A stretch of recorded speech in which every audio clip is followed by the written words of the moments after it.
My child wakes up at 3 a.m. and says someone's there. My child has dreams that come true. Why does my child remember another life?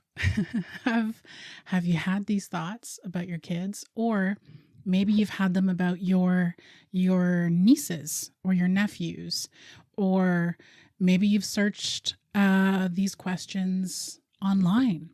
A lot a lot of kids are born into this world with abilities like psychic awareness, telepathy, telekinesis, mediumship, um, already switched on, and as if like the dial is cranked all the way up. They might say things they shouldn't know or feel people's emotions before any words have been spoken. They maybe can read a room really easily. They might finish your sentences as if they're like reading your mind, or they might be sensitive to electronics. They might talk about their dreams as if they were real, real places, lives they've lived before, or mention loved ones who have passed and talk about them like super casually as if they're talking about the next door neighbor.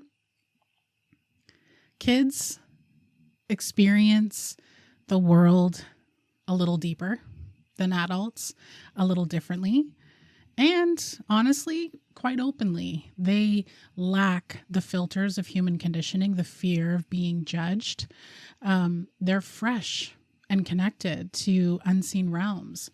And today, my friends, we're talking about naturally psychic kids, children with natural mediumship abilities, and kids that just have strong energetic awareness.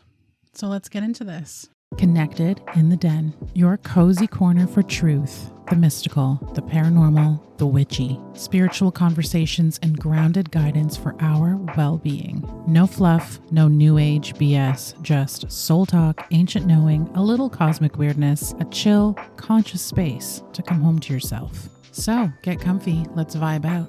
You're connected in the den now, baby. Y'all, I didn't even realize that I didn't already have this topic discussed on the podcast. I know I've talked about it a handful of times on social media, in live chats, like TikTok lives, Instagram lives, but I wanted to really like have some solid space to get into this because, to be honest, I'm asked about psychic kids or kids who speak to spirits, kids who are just incredibly sensitive, parents looking for answers and guidance and clarity. I'm asked a lot about this. I've worked with parents and children in spiritual mentoring and coaching sessions, and it can be a little like, whoa, when, what the, when you hear a kid talk about a being that they see in their dreams, or even a being they see in waking life. It can be unsettling, to hear a child say they feel like there are ghosts watching them, or you might hear them or see them looking at something or talking to something that's not there. I've had friends of mine share like, dude, my kid knew the plans of the day before I even told them. I remember during COVID, I was away from my family and friends. I was living abroad at the time.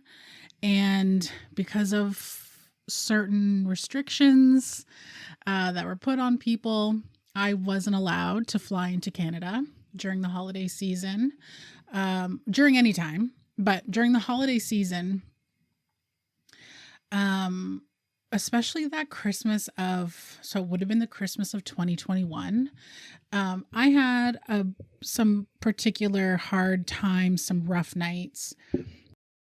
And this one particular rough night that I think of, it would have been the Christmas of 2021. And I was really sad.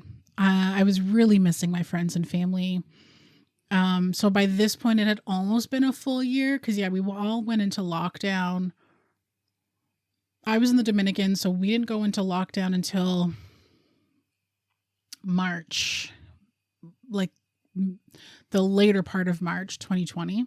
So yeah, almost a year later, I was really sad. I was really missing my friends and my family. And one of my nephews knew this without me telling them. So one of my girlfriends, I had a really rough night.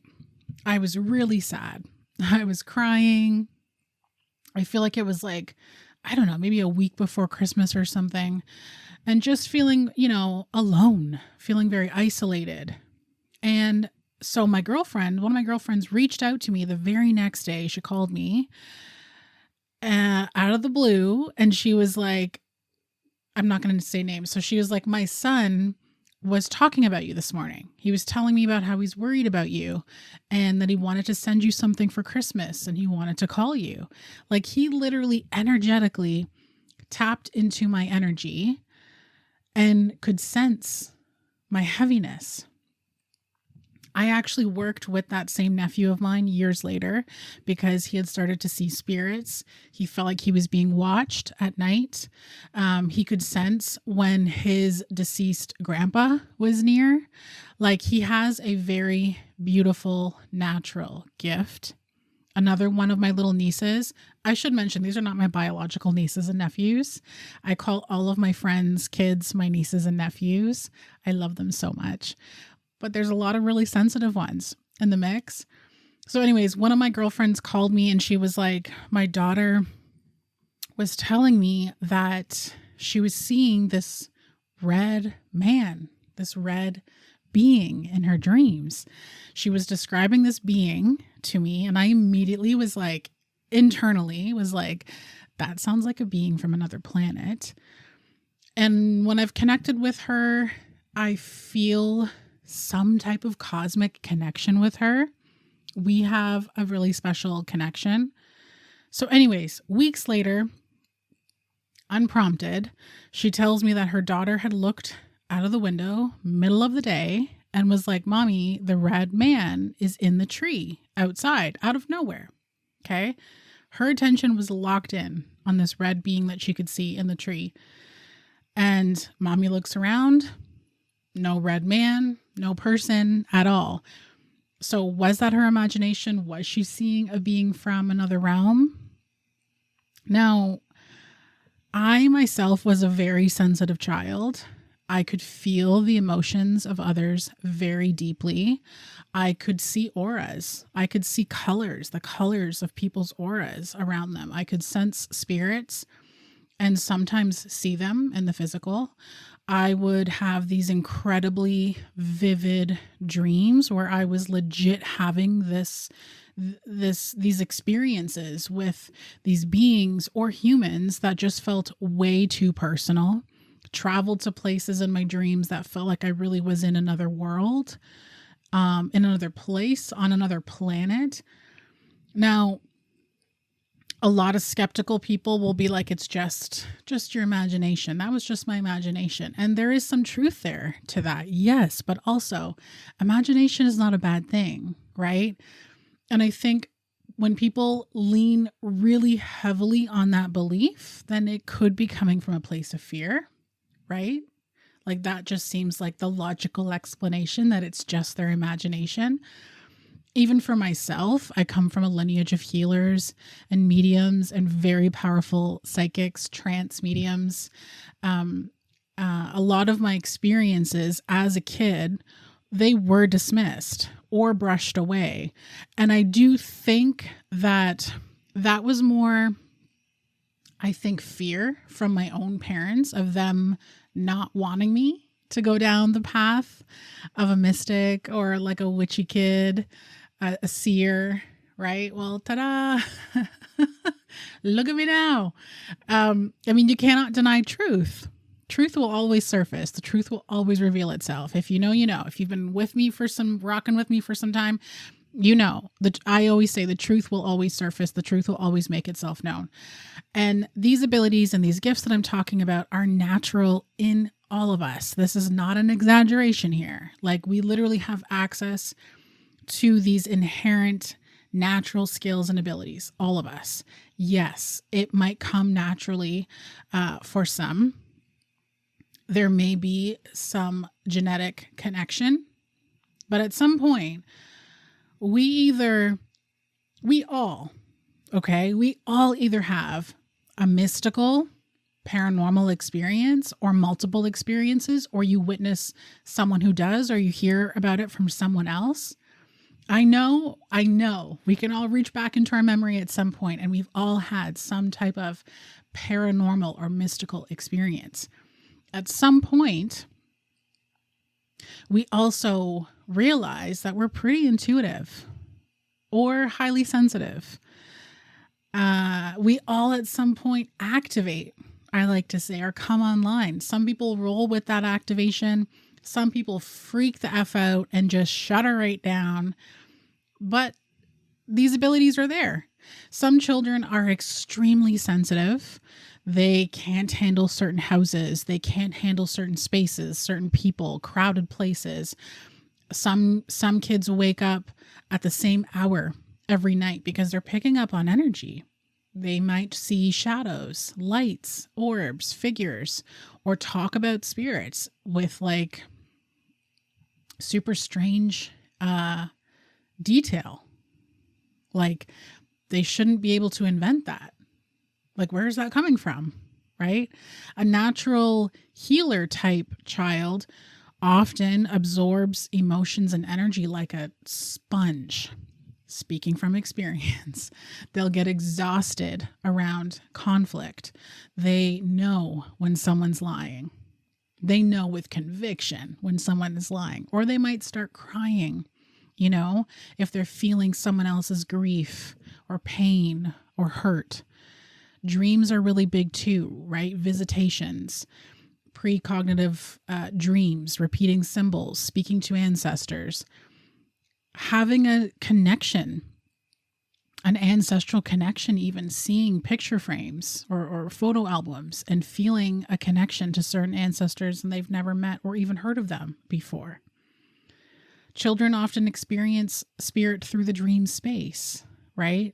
Usually the sign your child or cousin, your little cousin or your friend's kid, the sign that they're naturally tapped in isn't typically just one dramatic moment, right? It's consistency. It's repeated, accurate knowing, repeated spirit contact, repeated sensitivity that doesn't feel random at all. And then that's when you start to pay attention. And usually the child isn't trying to be special. Like I was saying earlier, a lot of my experiences, I just assumed every other kid, every other human was experiencing life the same way I did, right? If you're questioning, is my kid a medium? Is my kid a psychic? Personally, I think the better question is, how do I help my child feel safe with what they are naturally perceiving, with what they are naturally experiencing? Everyone is born with a nervous system. We all have intuition. We also have spiritual sensitivity. We have access to different spiritual instruments and connections. But everyone has at least one connection.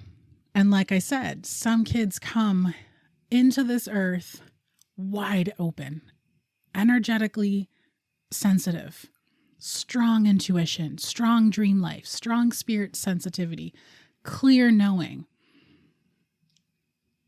But our environment can influence that tremendously. Like if a child grows up in a home where intuition is dismissed, if they are conditioned to believe that emotions are unsafe, if their sensitivity is mocked, or if they're bullied for being too sensitive. I heard that a lot as a kid. You're so sensitive. Or if they are being in survival mode, if that is made to be priority, then all of that energetic sensitivity will likely get shut down. It will dim. It will dull. They'll start to dismiss their own sensitive connections, their own intuition. It doesn't disappear. It's not just like poof, gone. But it can get buried. Like it can get dismissed and pushed right down. Right? Because not only does their mind get programmed and conditioned, but also the system, our body is the channel for energetic sensitivity, energetic awareness and perception. And even when it comes to spirit connection, our body is the vessel. So the system learns this is not safe. It's not safe to feel. It's not safe to connect. Right? Another factor to consider is lineage, family patterns, ancestral trauma, spiritual traditions, religious connections can also influence a disconnect or an activation, right, with spiritual connection.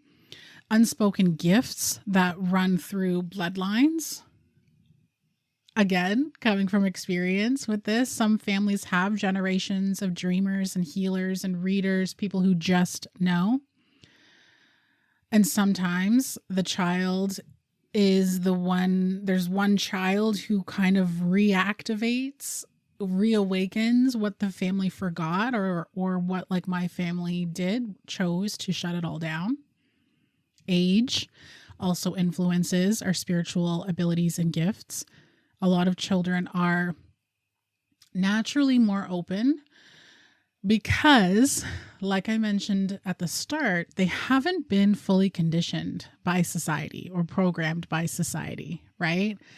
They do have this like purity to them. They are open and full of joy and vibrating in elevated frequencies. I don't like to say good or bad, but usually their frequencies are quite elevated and open and receptive, right?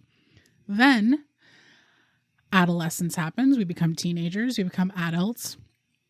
Responsibility kicks in. Heartbreak happens. Trauma, change. Life mutes. Life can mute those sensitivities. Our rational mind gets a little louder, or we maybe start to value logic over our intuition.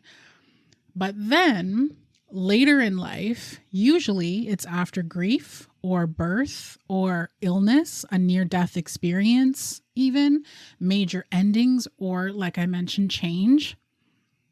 These circumstances happen and people suddenly feel it all come back online. And sometimes stronger than before, because those experiences really shake up the structure of how we normally operate. And this happened for a lot of people during COVID, myself included. A lot of like fear of the unknown and stress and trauma. I lost family members that I wasn't able to actually say goodbye to or felt like I had proper space to grieve. In those moments, just being away from family and friends and missing out on certain things, not to mention what we were fed through the media. There was a lot going on collectively outside of just the virus. Like there was a lot going on that activated a lot for people. And I have seen, as well as my other psychic friends and medium friends and teachers and guides, have seen these huge waves happening of activation for people, where people are really starting to come online because of collective happenings. That maybe is a conversation for another episode. But like I said, those experiences shake up the structure of where we were once operating from. Those events interrupt our logic. They interrupt our routine, our control, our sense of control, our identity. Our whole perspective of this is the way the world works changes. Suffering can actually open up the channel. Loss can really crack us open, because in those experiences, our emotional depth increases. We start asking bigger questions. We become more aware of life and death and connection with energy. We become more sensitive and perceptive.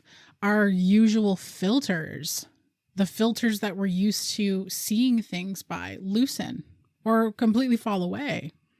So things that you might have ignored before, gut feelings, subtle cues, dreams, emotional signals, they all start coming through and happening for us louder, right? Because what happens is any noise of the world that we once knew drops or softens.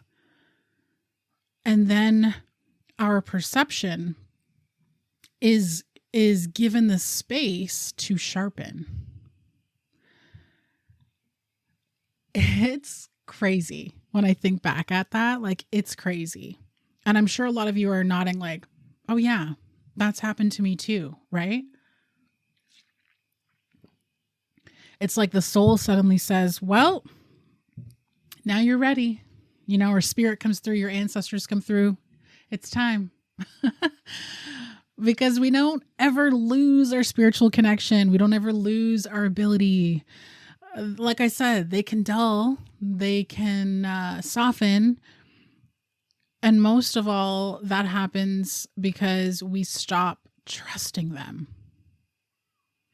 Some people think they never had any spiritual connection or spiritual gifts or abilities. And then suddenly at 47, they start dreaming of ancestors they didn't know, or knowing who's about to call when the phone rings, or feeling very strong gut feelings. Their intuition really, like, you know, energetic sensitivity even to nature, to the world around us. Suddenly something happens and people start to sense that. Psychic awareness and mediumship and energy work, they move in seasons, whether you are actively developing or not. Whether we say intuition, whether we say mediumship or psychic sensitivity, telepathy, whatever language, that all doesn't exist separate from us as people. We are spiritual beings having a human experience, and those abilities and skills move through our nervous system, our body, our psyche, the soul, memory, belief, all of it. So seasons, right, of spiritual awakenings or activations, they happen because we humans, we also happen in seasons, right? We also ebb and flow. So will our spiritual gifts, abilities, and skills. I mean, think about this. Sometimes a person can be in survival mode, right? Stress, trauma, grief, overworking themselves, fear. Those states can make our perception very narrow because we're focusing on surviving. We're focusing on what we need to do, where we need to be, what we need to say to survive. It's really hard to hear our intuition. It's really hard to connect to spirit. It's really hard to psychically tap into things when our whole body is just trying to stay safe. People usually say, after that thing happened in my life, I started sensing everything. After I experienced this, suddenly I became more sensitive. After I had this experience, this near-death experience, I was having these dreams with my ancestors.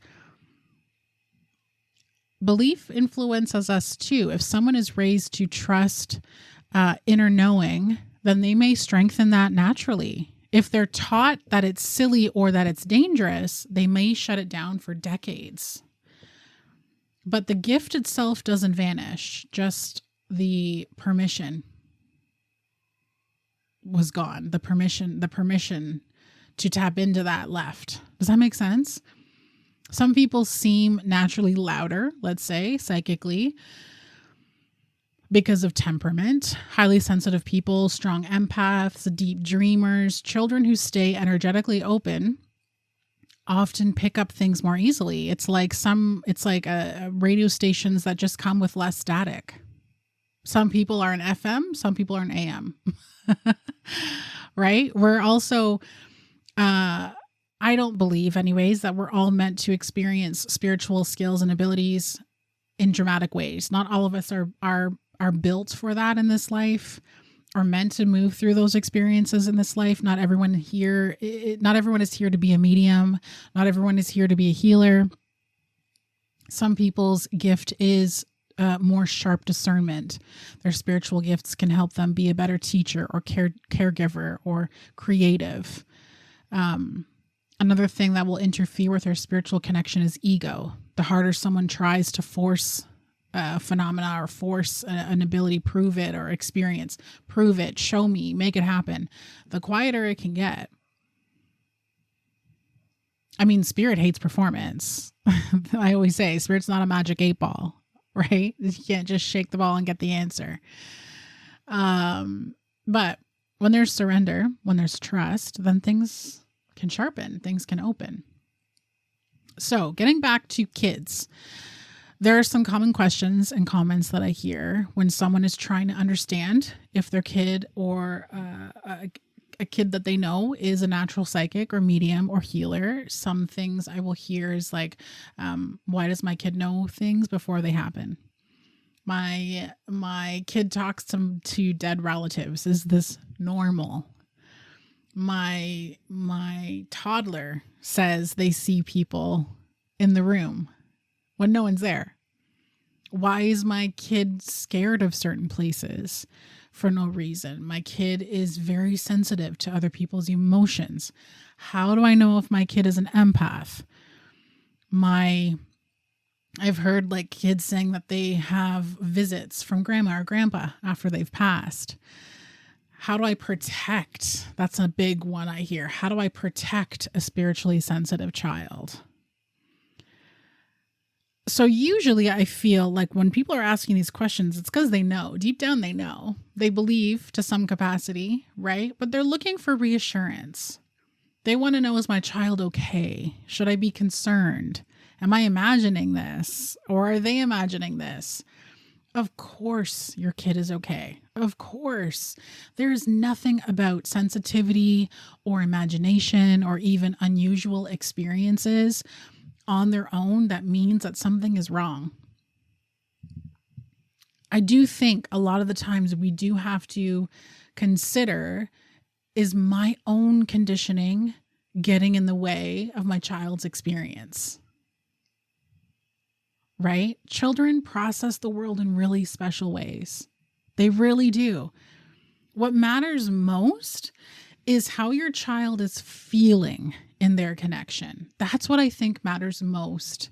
And I'm talking about kids, like, let's say under the age of 13, 14. If they're calm, if they're curious, and they're able to move through their day, they're sleeping well, they're playing, they're connecting, they're learning, then there's no need to jump to concern.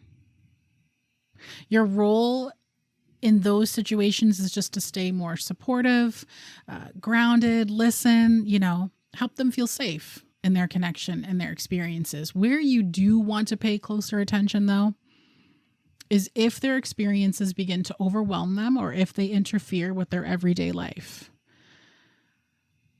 Like if they become more fearful, let's say, for example, like if they become more afraid of their experiences, if they're losing sleep, if they're having a difficult time staying asleep consistently, if they are withdrawing from others, if they're having a hard time focusing, if they're feeling distressed by what they're seeing or sensing, that is a signal that they need some more support. Absolutely. And in those cases, I would advise reaching out to a qualified medical or mental health professional.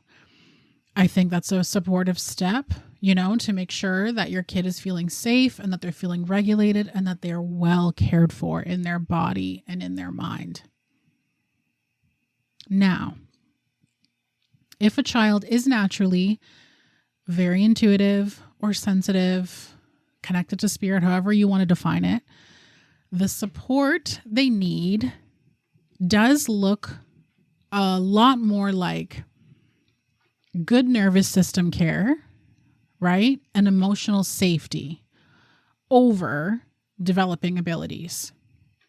So let me share some examples of how that can look like, what that can look like in practice. First and foremost, we want to build a strong body anchor.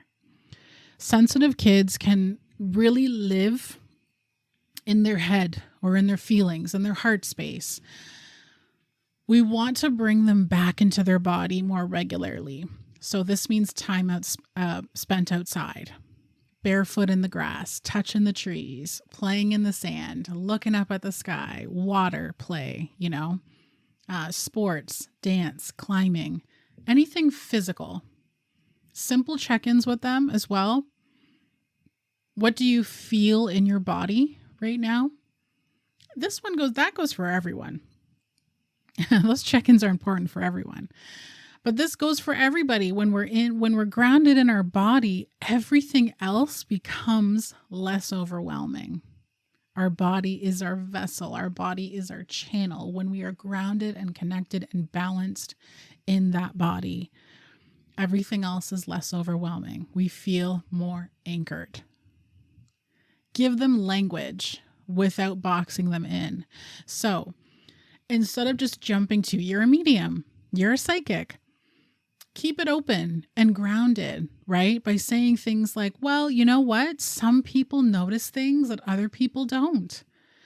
Or you might be really good at feeling energy or emotions. Another one, and this one I think is really key. You can always tell me what you experience. That's so key. You can always tell me when you're experiencing something. It's safe to talk to me about these things. I want to hear about these experiences. It's so important that they feel safe to share with you. This allows kids to keep their curiosity alive. This allows them to shape their imagination. And it doesn't lock them into an identity or label. Because that's really important, right? As kids, teach them simple boundaries. This is really important too. Kids need to know that they're not at the mercy of what they feel or what they're perceiving or what they're sensing. And you can keep this very simple. You are allowed to ask for quiet in your space.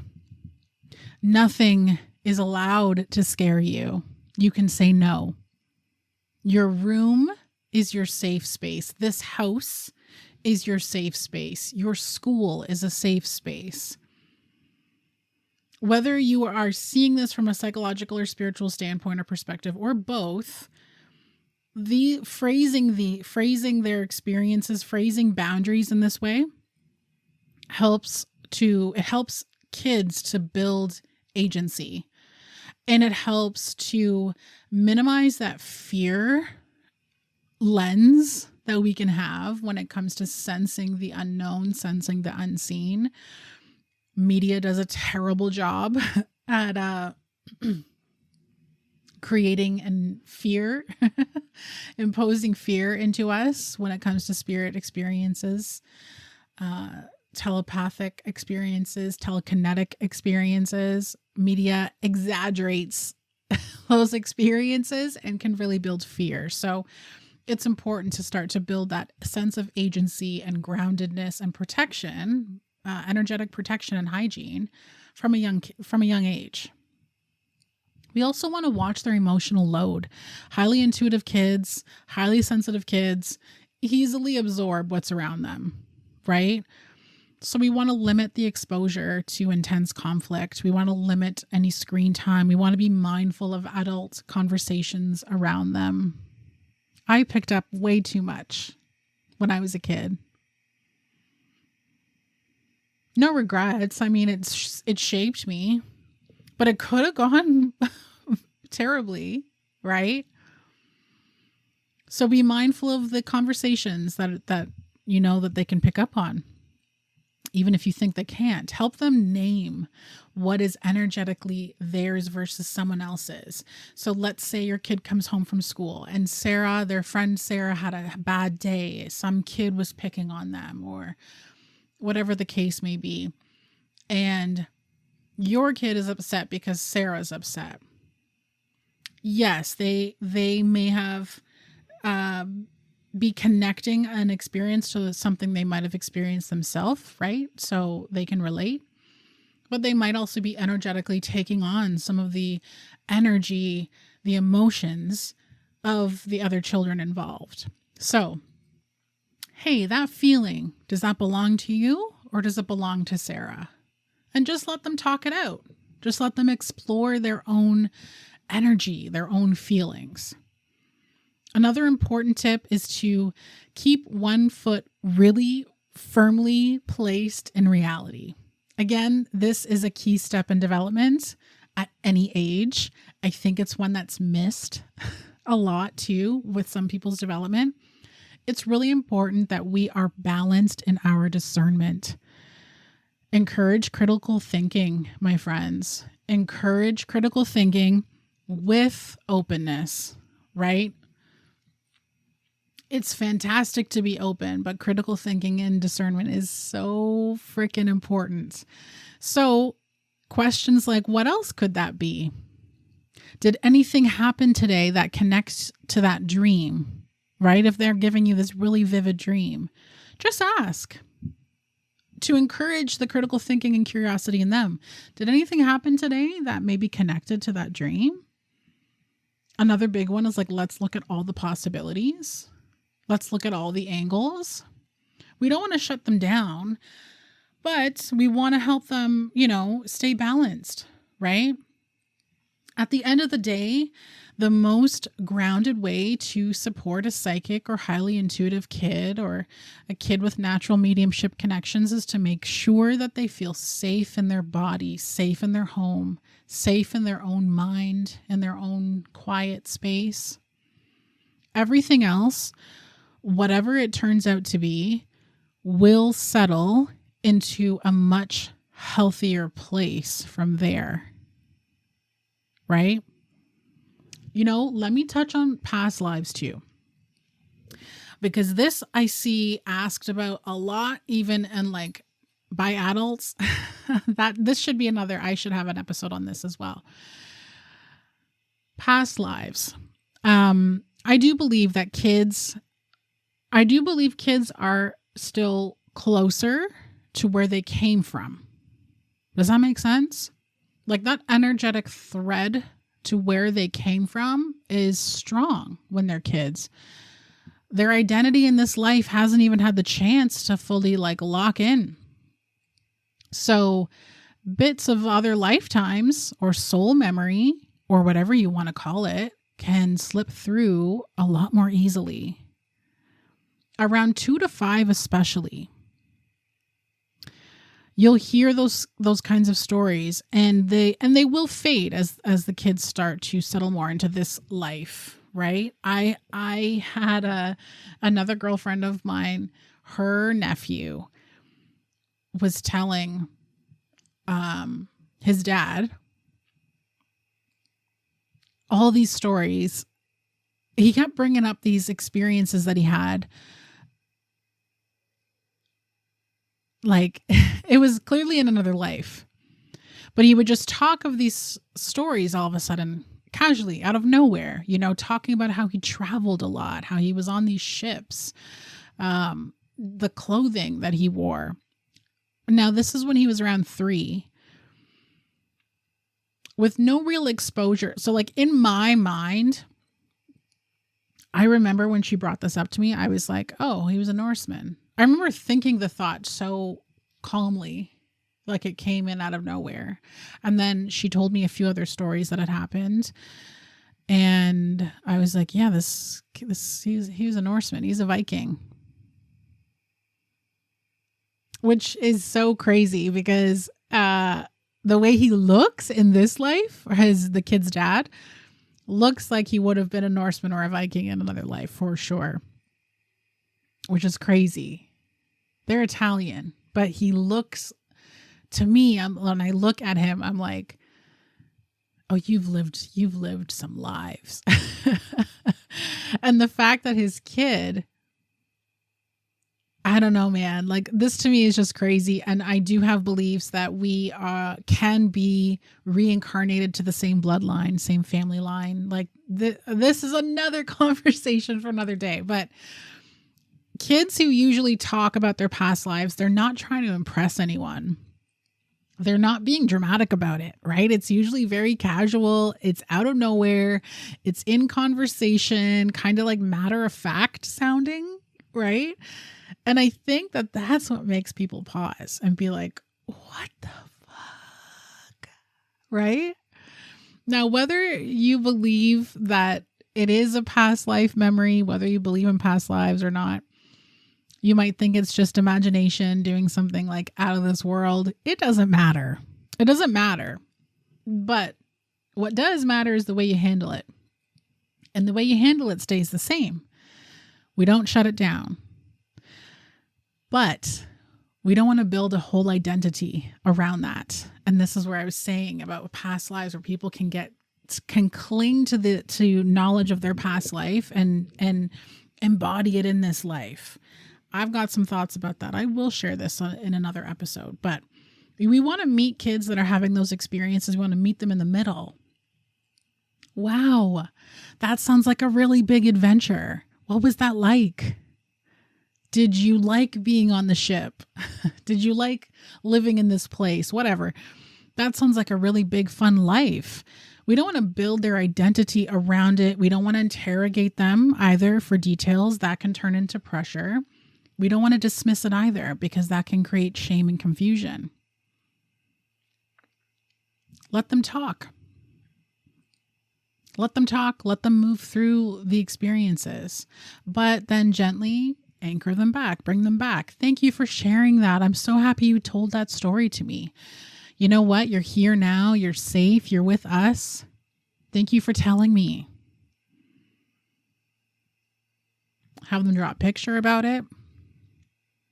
Because even if there is truth in that, they are still just little kids in this life. And that is the life that needs to feel solid, not the past ones, right?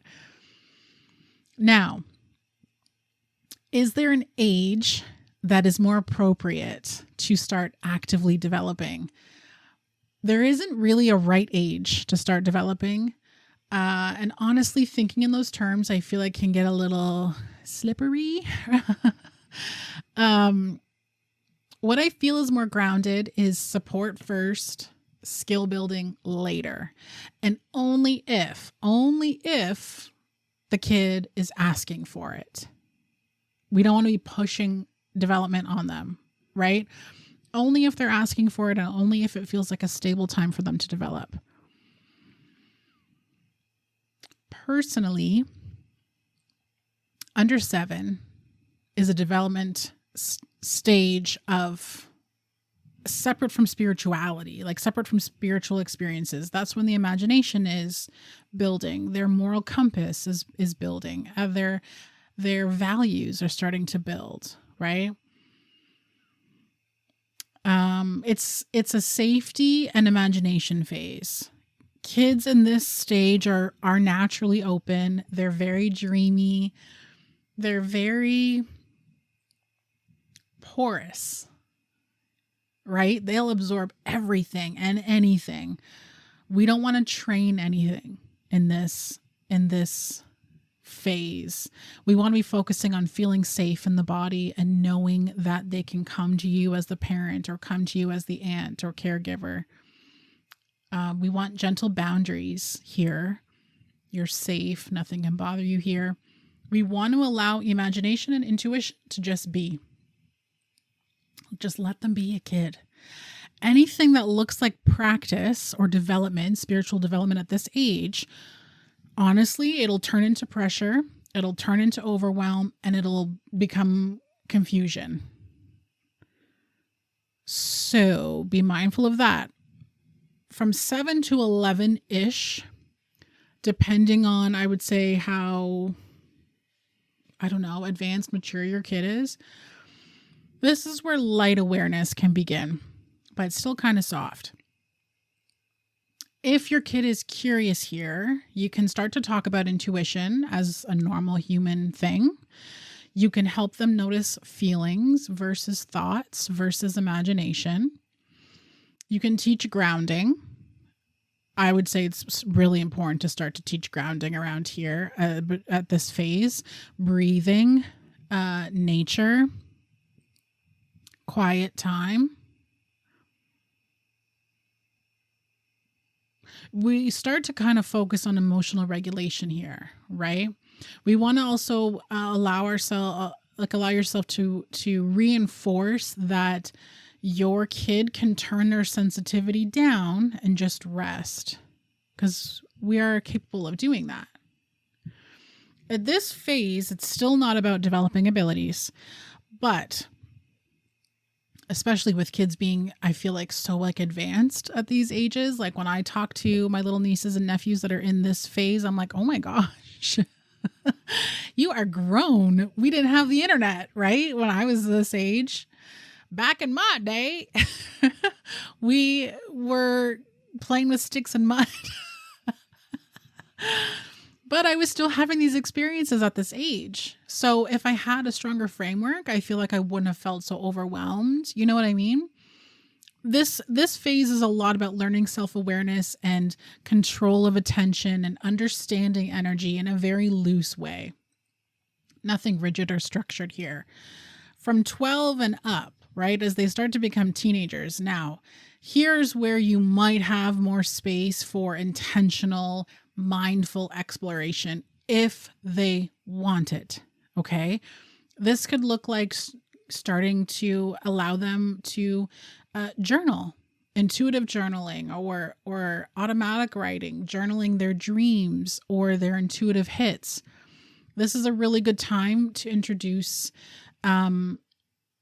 meditation, although I do feel like a lot of parents that I'm connected to do have their kids introduced to meditation at a younger age. I have meditations for kids on the YouTube channel. So in the teenage years, the meditations might become a little bit more in depth. We don't want anything intense, right? Keep it still simple and short, but there might be more depth to the meditations. At this phase, learning discernment is really important. Not everything is meaningful. No one at any age should be fixating on signs and synchronicities at all. We want to allow safe space for discernment there. Okay. At this phase, we also want to start talking about boundaries, energy, emotional regulation, right? Even in this stage, though, the goal isn't to push ability.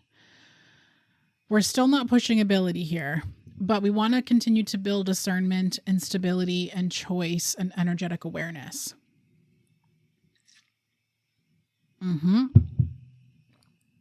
If a child has strong natural sensitivity, it will develop on its own in its own timeline anyway. I promise you. You don't need to activate it. You don't need to accelerate it. You don't need to label it. Like I said, pushing too early can make kids anxious. It can really blur the imagination versus perception. Right? Imagination versus reality. It can tie their identity to being gifted or chosen, which can inflate the ego. It can open them up emotionally and energetically before they even know how to regulate that. I would say a clean framework, like a clean rule of thumb when it comes to spiritual development: before 10, protect, ground, normalize. After 12, explore gently. Only if invited by the child. The important thing, like I said, is not about pushing gifts. It's not about labeling kids too quickly. It's helping them feel safe and grounded and understood. Calm conversations matter over dramatic experiences and dramatic conversations. Listening matters more than labeling. Because whether it's intuition or imagination or empathy or genuine spiritual sensitivity, the child still needs the same thing first: safety. They still need to feel safe, y'all.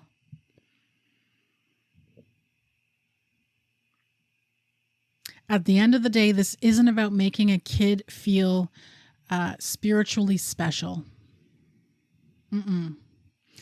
It's about making sure they feel supported. It's about letting them be curious without any freaking pressure. It's letting them ask questions without fear and letting them trust what they feel without having to carry that weight and expectation of having to prove it to anyone. The best thing a parent or caregiver can say is, "You're safe. I believe you. You're allowed to trust yourself. Trust your experiences." That kind of grounding does a lot for a sensitive kid. It's like inner child healing in this conversation. For me, I'm sure for a lot of you, if I had heard those things, "You're safe, I believe you, you're allowed to trust yourself, trust your experiences," that would have changed a lot. Remember, our spiritual gifts and abilities, they come and go. They come and go in seasons. Intuition deepens with time. Psychic and mediumship connection build with time. I always say our ancestors are working with us. Our spirit guides are working with us to develop us in divine timing. And every child will find their own relationship to energy, to spirit. We're not trying to force the path here. We want to make sure that kids know they never have to explore the path alone. The world is shifting. It's feeling loud, at times uncertain, and it can be very spiritually overwhelming. A lot of you are feeling the quiet nudge to reconnect with yourself. And you know what? My spiritual coaching sessions offer space for clarity, guidance, energetic alignment, and practical tools to help you move through everyday life, feeling more connected, intuitive, and just at peace. If your soul has been calling for deeper understanding, healing, or direction, explore this offering and others at thewanderingLioness.com.